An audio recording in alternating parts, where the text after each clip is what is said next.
Hello everyone, welcome back to our NTT exam channel. तो आज हम अपनी इस वीडियो में एनटीटी एग्ज़ाम के पार्ट बी को टारगेट करते हुए अपने 30 मोस्ट इम्पोर्टेंट क्वेश्चंस को करेंगे जो हमारी NIOS के डिटेल समरी से रिलेटेड है। जिन्होंने समरी की होगी वो काफ़ी अच्छे से आंसर्स दे पाएंगे। तो लेके माँ सरस्वती का नाम शुरू करेंगे आज के अपने अध्ययन को। फर्स्ट क्वेश्चन है, ईसीसी किन शब्दों से मिलकर बना है? प्रारंभिक बाल्यावस्था, देखभाल, शिक्षा या तीनों से? तो हमारा ईसीसी शब्द तीनों शब्दों से मिलकर बना है, जिसमें हमारी शिक्षा भी इंक्लूड है बच्चे की, देखभाल केयर भी इंक्लूड है और प्रारंभिक बाल्यावस्था भी इंक्लूड है। तो ये तीनों शब्द हमारे ईसीसी शब्द को बनाते हैं। सेकंड क्वेश्चन, 6 वर्ष तक के बच्चों का कितने प्रतिशत मस्तिष्क का विकास हो जाता है? 70%, 90%, 100% या 50%? तो 85+ % बच्चे का ब्रेन का डेवलपमेंट हो जाता है। ऑप्शन के अनुसार आपको टिक करना है। तो यहाँ पे 85 अवेलेबल नहीं है, तो 85 से अबव ही आपको आंसर टिक करना है। तो 90% हमारा ऑप्शन करेक्ट होगा। Option number B is right. Question number 3, विकासात्मक प्रक्रिया में कौन सा कारक प्रभावित करता है? मतलब जो डेवलपमेंट प्रोसेस है हमारी बच्चे की, उसको कौन से कारक प्रभावित करते हैं? वातावरण, एनवायरनमेंट, भाषा, लैंग्वेज, जो भी उसके एनवायरनमेंट की लैंग्वेज है, अनुवांशिकता या A-C दोनों? तो मोस्ट इम्पोर्टेंट हमारे एनवायरनमेंट एंड हेरिडिटी, ये दोनों फैक्टर्स इंपॉर्टेंट है। तो heredity and environment both A and C correct होंगे। Option number D is right.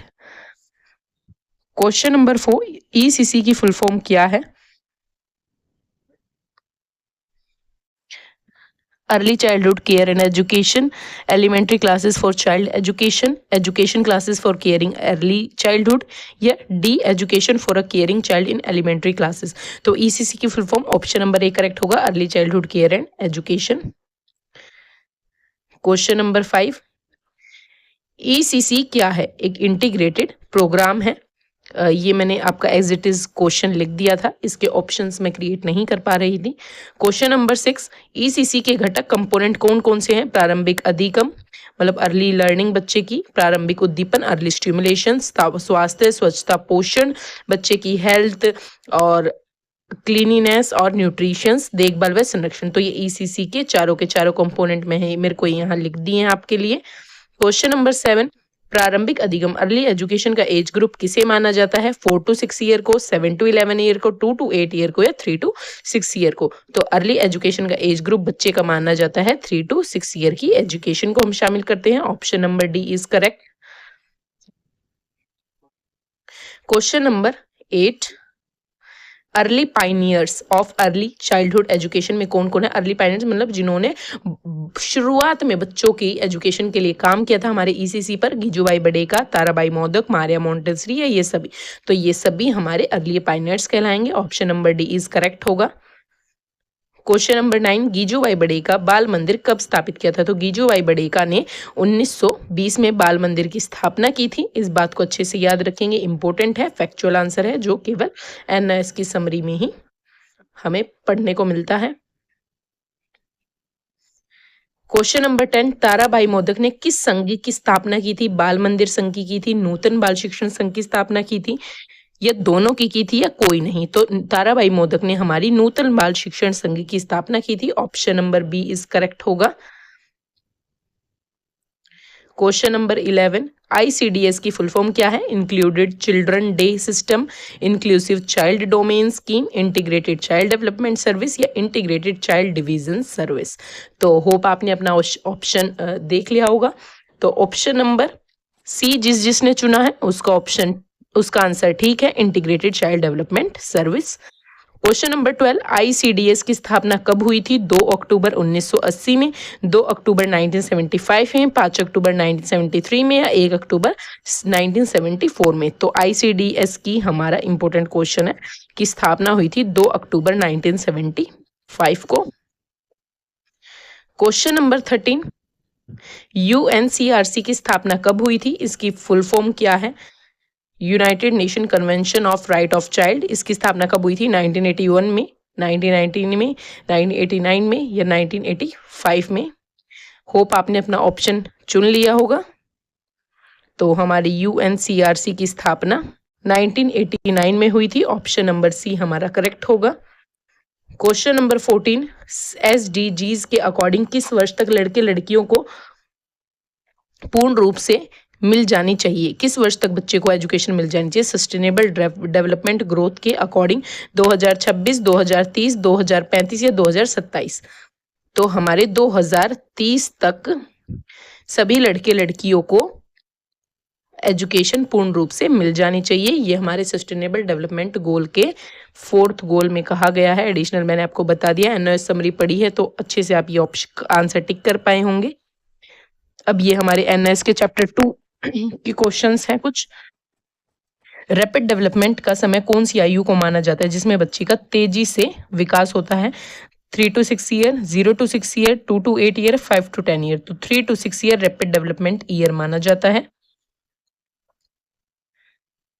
Bharat में 0 to 18 ईयर तक के कितने मिलियन बच्चे रहते हैं? 220 मिलियन, 440 मिलियन, 450 या 500 मिलियन बच्चे? तो 440 मिलियन 0 to 18 वर्ष तक के बच्चे रहते हैं। ऑप्शन नंबर बी हमारा करेक्ट होगा।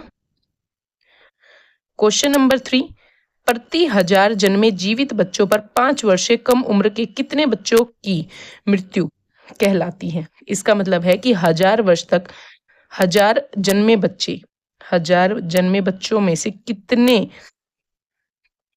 वर्ष के बच्चों की मृत्यु, जैसे 5 वर्ष तक के बच्चों की जो मृत्यु है तो उस मृत्यु को क्या कहेंगे हम? अगर 5 वर्ष तक के बच्चों की मृत्यु 1000 में से हुई है कितनी भी समथिंग, तो उसको क्या कहते हैं? Infant mortality.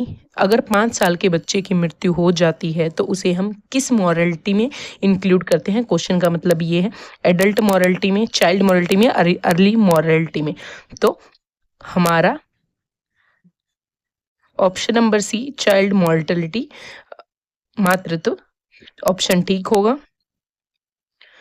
क्वेश्चन नंबर 4, मातृ मृत्यु गर्भ अवस्था के दौरान तथा प्रसव पश्चात कितने दिन के भीतर कोई स्त्री मर जाए तो उसे मातृत्व मृत्यु गर्भावस्था कहा जाता है? तो 20 दिन के अंदर अगर कोई स्त्री मर जाए, या 30 दिन के, या 42 दिन के, या 10 दिन के, तो मातृ मृत्यु गर्भ अवस्था के दौरान या प्रसव पश्चात, बच्चे के जन्म के पश्चात कोई स्त्री मर जाए तो 42 दिन के भीतर अगर कोई स्त्री मर जाए तो उसे मातृ मृत्यु गर्भावस्था कहा जाता है। तो ऑप्शन नंबर सी हमारा करेक्ट होगा। देखो गाइज, ऑप्शंस, क्वेश्चंस ये सब मैंने खुद क्रिएट किए हैं आप सबके लिए। अगर मतलब कोई अदर सोर्स या मैं किसी और से बनवा के या कुछ भी करके जैसे तैसे भी आपको क्वेश्चन सॉल्व करवाती तो उनमें उतनी ऑथेंसिटी, उतनी मतलब बढ़िया क्वालिटी क्वेश्चंस की नहीं होती गाइज। तो और टाइप करने का टाइम बिल्कुल नहीं था कि मैं अब पहले क्वेश्चंस बनाऊं उसके बाद टाइप करूं, तो इसके लिए सॉरी कि मैंने जैसे क्वेश्चंस बनाए या कहीं थोड़ी बहुत मिस्टेक भी हो गई है, तो जैसे क्वेश्चंस बनाए जल्दबाजी में मैं आपको करवा रही हूँ तो उसके लिए माफ़ कर कीजिएगा। बट मेरा मेन एम बस यही है कि आपको क्वेश्चंस मिल सकें, आप क्वेश्चंस प्रैक्टिस कर सकें। बट क्वेश्चंस की क्वालिटीज़ गाइज बहुत अच्छी है, आप निश्चिंत होकर इन क्वेश्चंस को सॉल्व करें। जब मैं क्वेश्चन पढ़ती हूँ तो वीडियो को वहीं पॉज करके अपना क्वेश्चन सोच लें और फिर जब मैं आंसर बताती हूँ तो उसे रीचेक कर लें, जिससे आपको पता चलेगा कि आपको कितने क्वेश्चंस के आंसर आते हैं। और अपना स्कोर प्लीज़ आप कमेंट बॉक्स में बताया कीजिए ताकि मुझे पता चले कि आप कितने हद तक आपने जो हमने एनएस की समरी की थी वो आपको हेल्पफुल रही, आपको वो अभी तक याद है या नहीं, आप रिवाइज कर पा रहे हैं या नहीं कर पा रहे हैं। तो क्वेश्चंस के थ्रू भी हमारी रिवीजन हो रही है। और क्वेश्चंस का आंसर नहीं आता तो भी कोई दिक्कत नहीं, आपने यहाँ पे क्वेश्चन कर लिया, एग्जाम में अगर क्वेश्चन आएगा तो आप इजीली उस चीज को कर पाएंगे। तो क्वेश्चंस की क्वालिटीज पर ध्यान दीजिए, ना कि एक बढ़िया सी पीडीएफ में आपके सामने लेके आती और उससे क्वेश्चन करवाती, तो ना कि उस चीज पे। तो होप आप मेरे पॉइंट ऑफ व्यू को समझ पा रहे होंगे। तो शुरू करते हैं अपना नेक्स्ट क्वेश्चन। ICDS किस मंत्रालय के अंतर्गत आता है? हमारा NECCE मतलब national early childhood care education, ministry of health and resource development, या ministry of women child development, या NHP नेशनल हेल्थ प्रोसेस। तो हमारा इंटीग्रेटेड चाइल्ड डेवलपमेंट सर्विस 2 अक्टूबर 1975 को आया था और ये हमारा ministry of women and child development के अंतर्गत आता है। क्वेश्चन नंबर 6, स्टंटिंग जो 38.4% तक बच्चों को कुपोषण का शिकार बनाया है, जिसने किससे संबंधित है? स्टंटिंग का मतलब क्या है? इसका क्वेश्चन का में ये पूछना चाह रहा है बच्चे का वजन ना बढ़ना, बच्चे का वजन तेजी से बढ़ना, बच्चे की लंबाई तेजी से ना बढ़ना है, बच्चे की सामान्य से ज्यादा लंबाई होना। तो ऑप्शन नंबर बी करेक्ट नहीं होगा। ऑप्शन नंबर सी लंबाई ना बढ़ना। स्टंटिंग मतलब बच्चे की जो ग्रोथ है वो रुक गई है, एक स्टंट मतलब एक ही जगह रुक गई है, तो स्टंटिंग का मतलब है बच्चे की लंबाई का ना बढ़ना, जो 38.4% तक भारत में देखने को मिली थी। आपको डाटा भी याद हो गया साथ साथ। मातृ मृत्यु दर 2016 में 1000 में से कितनी थी? 2016 में 1000 में से कितनी थी? तो 556, 556, 150, 130 या 250, कितने बच्चे हमारे मातृ मृत्यु दर के अंतर्गत आई थी? तो ऑप्शन नंबर हमारा 130 करेक्ट होगा। एनआईएस की समरी में ये आपको देखने को मिला होगा। नवजात शिशु को कितने महीनों तक केवल स्तनपान कराना चाहिए? मोस्ट रिपीटेड क्वेश्चन है, हमेशा पूछा जाता है। 3 मंथ्स, 4 मंथ, 6 मंथ या 10 मंथ? तो 6 मंथ तक नवजात शिशु को हमें स्तनपान करवाना चाहिए। मैटरनिटी बेनिफिट अमेंडमेंट एक्ट कब आया था? 2015 में, 2000 में, 2010 में या 2017 में? तो मैटरनिटी बेनिफिट एक्ट हमारा 2017 में आया था।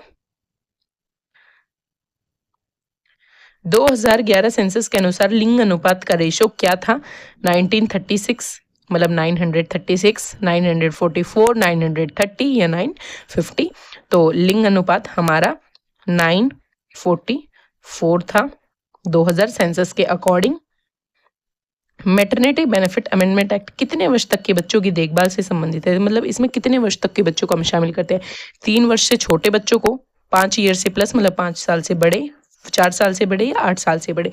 तो मैटरनिटी बेनिफिट एक्ट जो हमने ऊपर क्वेश्चन देखा 2017 में था, इसमें 3 वर्ष से छोटे बच्चों की देखभाल से रिलेटेड है। ऑप्शन नंबर ए करेक्ट होगा। क्वेश्चन नंबर 12, चाइल्ड मोर्टेलिटी कितने उम्र तक के बच्चों की डेथ से रिलेटेड है?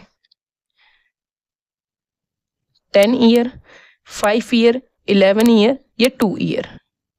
क्वेश्चन हमने शायद ऊपर भी किया था, अपना ऑप्शन आपने टिक कर लिया होगा। तो 5 ईयर तक के बच्चों की जब डेथ हो जाती है पहले ही, तो उसे चाइल्ड मोर्टेलिटी कहा जाता है। Option number 13, serve and return किस उम्र तक के बच्चों की आयु को शामिल करता है? मतलब किस उम्र तक के बच्चों को हम सर्व एंड रिटर्न की आयु में शामिल करते हैं? 5 ईयर, 3 ईयर, 6 ईयर या 8 ईयर? तो सर्व एंड रिटर्न का बेसिकली मतलब यहाँ ये है कि हम जैसा सर्व करेंगे उसी तरीके का रिटर्न हमें देखने को मिलेगा। तो 3 साल तक के बच्चों की जैसी हम देखभाल करेंगे, जिस तरीके से हम रखेंगे, जैसा एनवायरनमेंट प्रोवाइड करेंगे, तो वैसा ही हमें बच्चे की हेल्थ में, ग्रोथ में देखने को रिटर्न में मिलेगा। तो 3 इयर्स तक के बच्चे की आयु को हम सर्व एंड रिटर्न की एज ग्रुप में शामिल करते हैं। कौन सा फैक्टर चाइल्ड हेल्थ को इन्फ्लुएंस करता है? हाइजीन बच्चे की, सैनिटेशन प्रैक्टिस, न्यूट्रिशन या ऑल ऑफ द अबव? तो ये तीनों ही फैक्टर बच्चे की हेल्थ को इन्फ्लुएंस करते हैं। समानता का अधिकार कौन सा अनुच्छेद संबंधित है? Article 17, article 14, article 20, article 25? तो समानता का अधिकार मतलब इक्वालिटी का लोग किस आर्टिकल के अंतर्गत आता है? तो ऑप्शन नंबर बी आर्टिकल 14 के अंतर्गत आता है। गाइज ये जैसे ये क्वेश्चन पॉलिटिक आ गया, तो ये हमारी एनएस की समरी के चैप्टर 2 में ऑलरेडी ये हमने पढ़ा है। तो ये नहीं है कि पेडागोजी में ऐसे क्वेश्चन नहीं आ सकते। अनुच्छेद 21(1) किस अधिकार से संबंधित है? फैक्ट्री में काम न करवाना बच्चे को, अनटचेबिलिटी का अंत मतलब अस्पष्टता जो छुआछूत की दिक्कत थी, 6 से 14 वर्ष तक के फ्री और कंपलसरी एजुकेशन या जीवन व व्यक्तिगत स्वतंत्रता से रिलेटेड? तो हमारा आर्टिकल 21A 6 से 14 वर्ष तक के बच्चों को फ्री एंड कंपलसरी एजुकेशन को शामिल करता है। तो ऑप्शन नंबर सी हमारा करेक्ट होगा। हमारे 30 क्वेश्चंस कंप्लीट हो गए। पहले हमने 14 चैप्टर किए, 14 क्वेश्चन किए, अब हमने 16 क्वेश्चन किए, तो टोटल हमारे 30 क्वेश्चन कंप्लीट हो गए हैं। होप आप सबको क्वेश्चंस पसंद आए होंगे। अगर पसंद आए तो कमेंट करके बताना कि yes ma'am I like this, and ताकि मुझे और वीडियोज़ बनाने की मोटिवेशन मिले, मैं और वीडियोज़ बनाऊँ, क्योंकि गाइज प्रॉपर चैप्टर को एनालाइज करना होता है, उसमें से इंपॉर्टेंट क्वेश्चंस निकालने होते हैं, फिर मेरे को लिख के ये बनाना होता है। अगर मैं टाइप भी करने की सोचूं तो बहुत ज़्यादा टाइम चला जाएगा और इतना टाइम है नहीं। तो आप क्वेश्चंस की क्वालिटीज़ पर फोकस करें, अपनी क्वेश्चन प्रैक्टिस पर फोकस करें। वीडियो को बेशक स्पीड मोड में कर लिया कीजिए, बट सारे क्वेश्चंस आपको खुद से करने हैं, ठीक है। तो मेन मोटिव यही है कि आपकी आंखों से सारे क्वेश्चंस निकल जाएं, जिससे आपकी थ्योरी भी रिवाइज हो जाएगी और आप क्वेश्चंस भी प्रैक्टिस साथ साथ कर लेंगे। तो मिलते हैं नेक्स्ट वीडियो में, आज के लिए बस इतना ही।